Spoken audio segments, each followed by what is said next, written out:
मसालों का इतना बेहतरीन कॉम्बिनेशन कि खाते ही आपके मुंह से निकले वाह। दलीम बनाना कोई इतना मुश्किल काम नहीं है, बल्कि इस रेसिपी को देखने के बाद आप लोगों को ये बाएं हाथ का खेल लगेगा। बिस्मिल्लाहिर्रहमानिर्रहीम। अस्सलाम वालेकुम। मैं हूं समरीन अकमल। मैं आपको अपने चैनल दिल्ली के जायके में वेलकम करती हूँ। उम्मीद करती हूँ आप सब लोग खैरियत से होंगे। आज हम आसान दलीम की रेसिपी आज आपके साथ शेयर करूँगी। इतनी आसान कि देख के और बना के आपका दिल खुश हो जाएगा। और ना ही हमने इसमें बहुत सारे खड़े गरम मसाले शामिल किए हैं कि हलीम खाते ही गले में लगने लगे। बिल्कुल परफेक्ट कॉम्बिनेशन के साथ मैंने बनाई है आज परफेक्ट रेसिपी को। आप लोगों ने पूरा एंड तक देखना। रेसिपी अच्छी लगे तो लाइक कर दे, दिल्ली के जायके सब्सक्राइब भी कर लीजिए। आप सब लोगों का बेहद शुक्रिया। तो चले दलीम बनाना स्टार्ट कर लेते हैं। अच्छा, सबसे पहले काम जो हमने करना है ना, वो है दालें और अनाज को भिगोना। तो एक बड़ा सा बर्तन ले लेंगे, इसमें हम डालेंगे।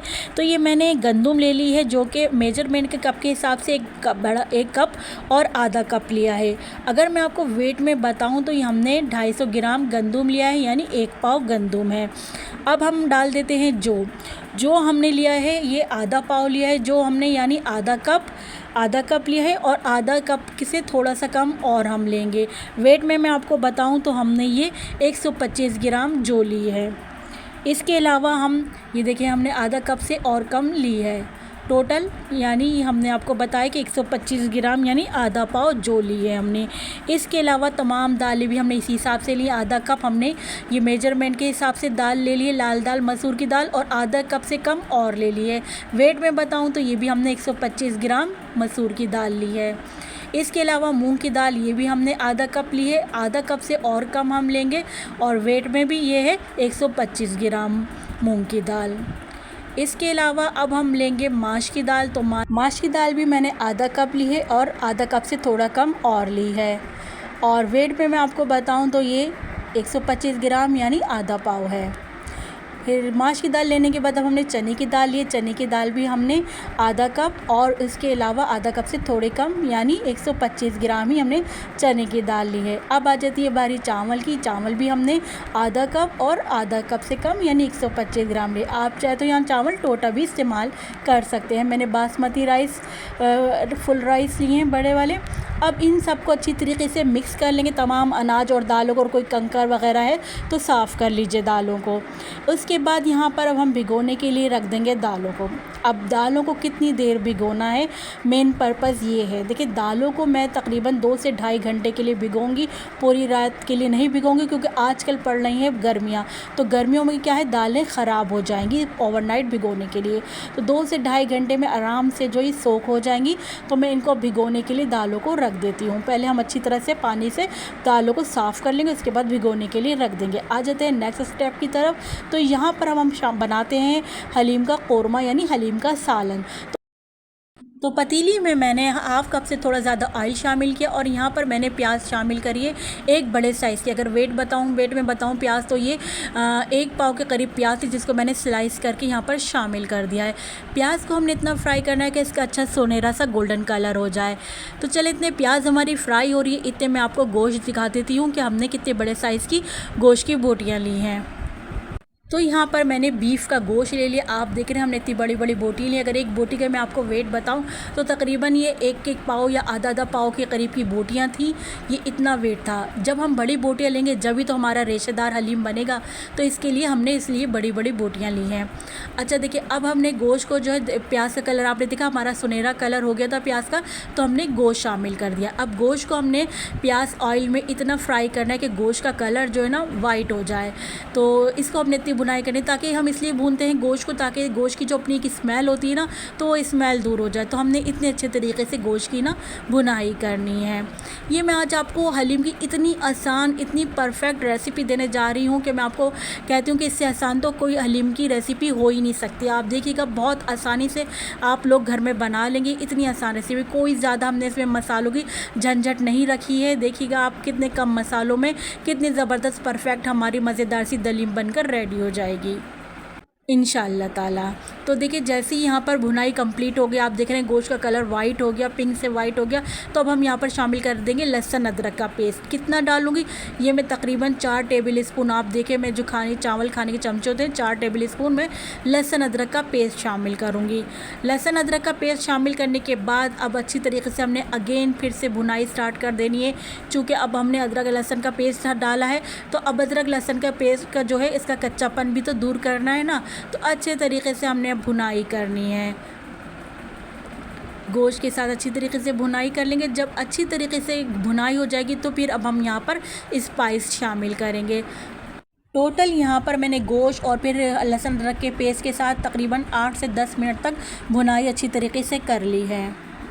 अब मैं यहाँ पर 1 टेबल स्पून भरकर लाल पिसी मिर्च शामिल कर दूँगी। लाल पिसी मिर्च शामिल कर दी 1 टेबल स्पून भरकर। अच्छा, यहाँ आगे जाके हमने और गरम मसाले का इस्तेमाल करना है, तो इसलिए हमने यहाँ पर 1 टेबल स्पून शामिल कर दिए। फिर मैं भी अनाज दालों को जब बॉईल करूँगी तो उसमें भी शामिल करूँगी मिर्चें।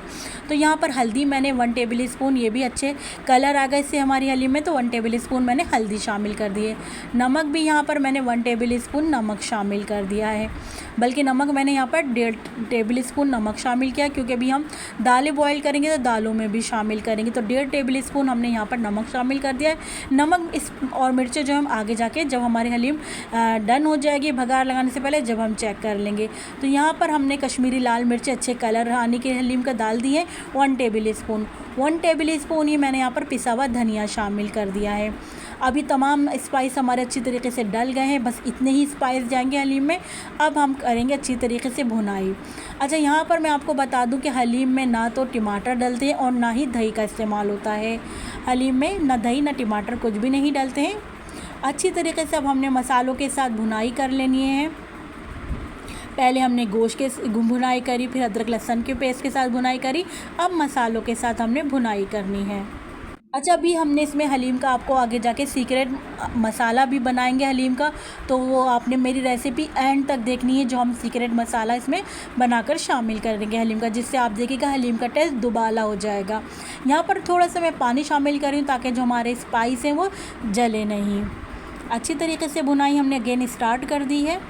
यहाँ पर मैंने 10 मिनट स्पाइस के साथ गोश्त को जो है 10 मिनट तक भुना। उसके बाद अब मैं गोश्त गलने का पानी शामिल कर दूँगी।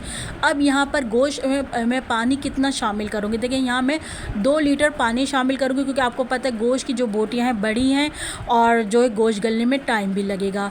तो तकरीबन 2 घंटे के लिए मैं कवर करके रख दूँगी 2 लीटर पानी शामिल करके।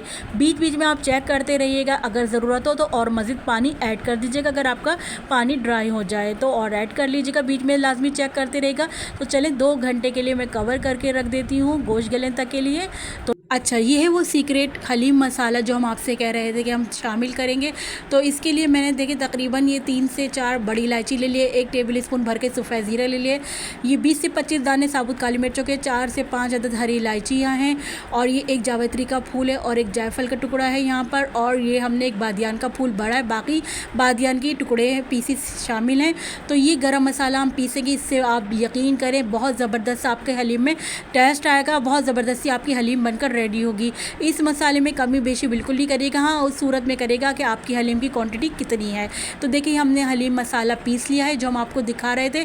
ये हम जब अभी शामिल नहीं करेंगे, ये हम आपको बताएंगे जब हम शामिल करेंगे। तो इसको हम पीस कर एक साइड पर रख लेते हैं। दालों को भीगे हुए 2 से ढाई घंटे हो गए। अब हम दालों को बॉयल करने के लिए रख देते हैं। दाल बॉयल करने के लिए मैंने तकरीबन 4 लीटर पानी शामिल किया है। 2 टेबल स्पून मैंने यहाँ पर हल्दी के शामिल कर दिए हैं। इसके अलावा मैं यहाँ पर आपको बताना भूल गई कि दालें और अनाजों का टोटल वज़न जो है तकरीबन 750 ग्राम बनता है। 1 किलो गोश्त में हमने 750 ग्राम दालें और अनाज ली हैं। इसके अलावा फिर हमने हल्दी शामिल करने के बाद जो है 1.5 टेबल स्पून लाल पिसी मिर्च का यहाँ पर शामिल कर दिया है। फिर अब हम यहाँ पर शामिल कर देंगे नमक हमने यहाँ पर शामिल कर दिया है 1.5 टेबल स्पून। 1.5 टेबल स्पून ही हमने कौरमा हलीम का बनाने में वहाँ पर इस्तेमाल किया, तो 1.5 टेबल स्पून ही हमने यहाँ पर दालों में इस्तेमाल कर लिया है।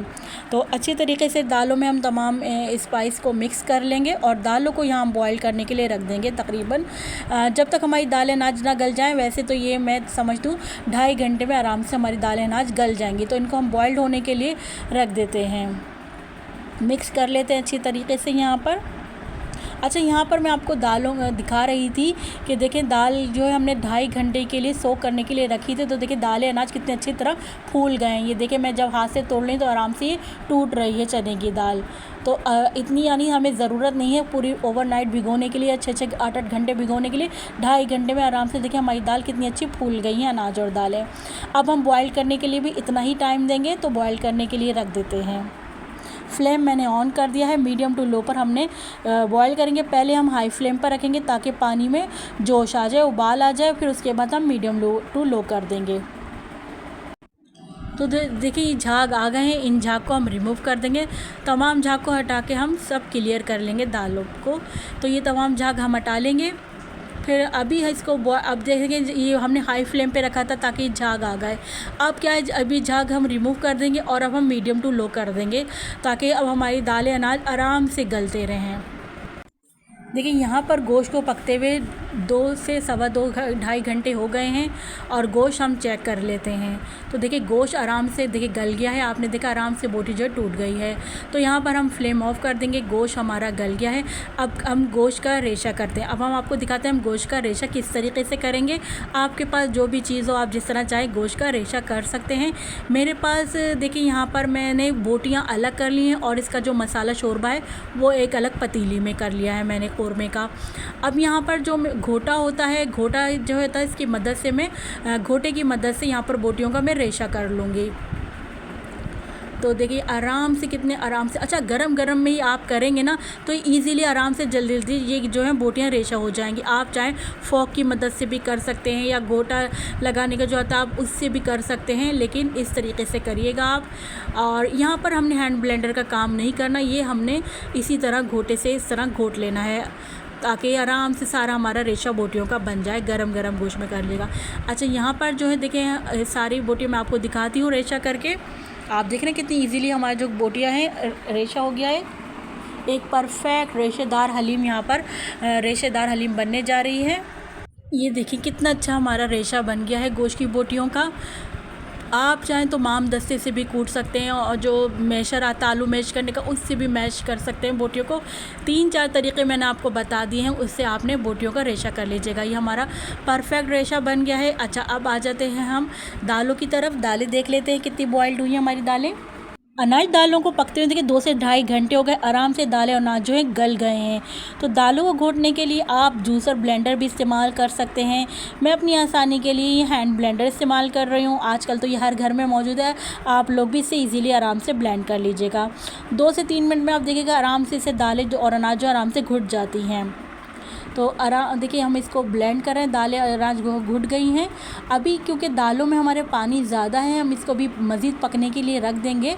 लेकिन चूँकि ये कि हमने कहा दालें जब हमारी गल गई हैं तो हम इनको पहले घोटा लगा लेते हैं। तो देखिए यहाँ पर मैं आपको दिखाती अच्छी तरीके से दालें हमारी अनाज सब अच्छी तरीके से घुट गए हैं यहाँ पर। अब हमने यहाँ पर क्या काम करना है, यहाँ पर हमने जो बोटियों का रेशा किया था वो और जो हमने सालन अलग किया था कौरमा, वो चीज़ अब दोनों चीज़ें हम यहाँ शामिल कर देंगे दालों में। तो देखिए हम ये रेशा शामिल कर देंगे यहाँ पर। अच्छा, अब हमने क्या करना है, जब हम ये रेशा और ये सालन यहाँ पर इसमें दालों में शामिल कर देंगे और फिर हम पकने के लिए मज़ीद 2 से 2.5 घंटे के लिए रख देंगे। क्योंकि जितनी देर गोश्त की बोटियों के रेशे में और गोश्त के सालन में हलीम पकेगी, आप यकीन करें उतनी ही आपकी हलीम टेस्टी बनेगी जितनी देर पकती रहेगी। आप यकीन करेंगे पूरा आधा दिन लगा है मुझे हलीम बनाने में, क्योंकि जब भी तो हमारी परफेक्ट रेशेदार हलीम मज़े की तैयार होगी जब हम इसमें मेहनत करेंगे। तो देखिए कोई आपसे कहे कि आधे घंटे में हलीम हम तैयार करके दिखा देंगे, तो मैं समझती हूँ दरअसल मजाक कर रहा है आपसे या फिर झूठ बोल रहा है। क्योंकि इसको पकने में मैंने आपको बताया पूरा आधा दिन लगा है, क्योंकि सारा खेल इसका पकने का होता है। आपने देखा 2 से 2.5 घंटे हमने दालों को भी पकाना, गोश्त को भी 2 से 2.5 घंटे में हमने गोश्त को भी गलाया, फिर तमाम चीज़ों को यकजान कर दिया हमने दालों में, एक गोश्त के रेशे को और सालन को। फिर इसमें भी हम 2 से 2.5 घंटे के लिए पकाएंगे। तो आप ख़ुद अंदाज़ा लगा लीजिए पूरे आधे घंटे की मेहनत में हमारी एक ज़बरदस्त सी परफेक्ट सी हलीम बनकर रेडी होती है। मीडियम टू लो पर हम इसको पकने के लिए रख देंगे तकरीबन 2 से 2.5 घंटे के लिए। बीच बीच में हमने लाजमी स्पून चलाना है, क्योंकि हमने गोश्त डाल दिया। अब गोश्त जो है नीचे गोश्त की बोटियाँ वो पतीली के बेस में लगना शुरू हो जाएंगी। तो हमने हर 5 से 8 मिनट में जा के हमने स्पून ज़रूर चलाते रहना है। ताकि हमारा जो गोश्त की बोटियाँ हैं वो नीचे हमारी हलीम लगने ना पाए। तो हम बार बार स्पून से स्टेयर करते रहेंगे हर 5 से 8 मिनट बाद। इतने हमारी हलीम पक रही है, इतने हमने लवाजमात काट लिए और वो जो सीक्रेट गरम मसाला, ये देखिए हलीम को पकते हुए यहाँ पर 2.5 घंटे हो गए हैं। अब यहाँ पर हम शामिल कर देंगे जो हमने गरम मसाला पीसा था, वो इस मोमेंट पे हमने शामिल कर देंगे। सारा गरम मसाला पिसा हमने यहाँ पर शामिल कर दिया है। गरम मसाला डालकर अच्छी तरह से हम मिक्स कर लेंगे और हम फ्लेम बंद कर देंगे। लीजिए हमारी हलीम तैयार है। लेकिन यहाँ पर अभी वीडियो ख़त्म नहीं हुई है, अभी हम गर्मा गर्म तड़का लगाएंगे और रेसिपी को भी आपने एंड तक देखना, क्योंकि इसकी फ़ाइनल लुक तो देखना बाकी है। यहाँ पर हम हलीम को सर्व करेंगे। जो हमने भगार में प्याज से लगाई थी, प्याज का भगार, वो शामिल करेंगे। हरा धनिया, पुदीना, हरी मिर्चें, स्लाइस की हुई अदरक और चाट मसाला और गरम मसाला जो हमने पीसा था, इन तमाम लवाजमा से हम गार्निश करेंगे। और साथ में तो ज़रूरी है लेमन, जी हाँ, साथ में हम नींबू के साथ इसको प्रेजेंट करेंगे। तो माशाल्लाह से बिल्कुल एकदम बेहतरीन परफेक्ट हलीम तैयार हुई है। आपको मैं दिखाऊंगी कि कितना अच्छा इसका रेशा बना है। एक दफ़ा इस रेसिपी को आप लोगों ने लाजमी ट्राई करिएगा और अपना फीडबैक दीजिएगा कि आपको ये रेसिपी कैसी लगी जब आप लोगों ने रेसिपी बनाई। तो देखिए आसान तरीके से मैंने आपको ये रेसिपी दी है। रेसिपी बनाना आपका काम है, तो देखिए लग रही है ना बिल्कुल परफेक्ट रेसिपी। बनाए, अपना फीडबैक दें, मुझे आपके प्यारे से कॉमेंट का इंतज़ार रहेगा। चले चलती हूँ, क्योंकि मैं आप लोगों के लिए इसी तरह मज़े मज़े की यमी यमी रेसिपी आप लोगों की खिदमत में लेकर हाजिर होती रहती हूँ। जब तक के लिए मुझे समरीन अकमल को दिल्ली के जायके से इजाज़त दीजिए। अल्लाह हाफिज़।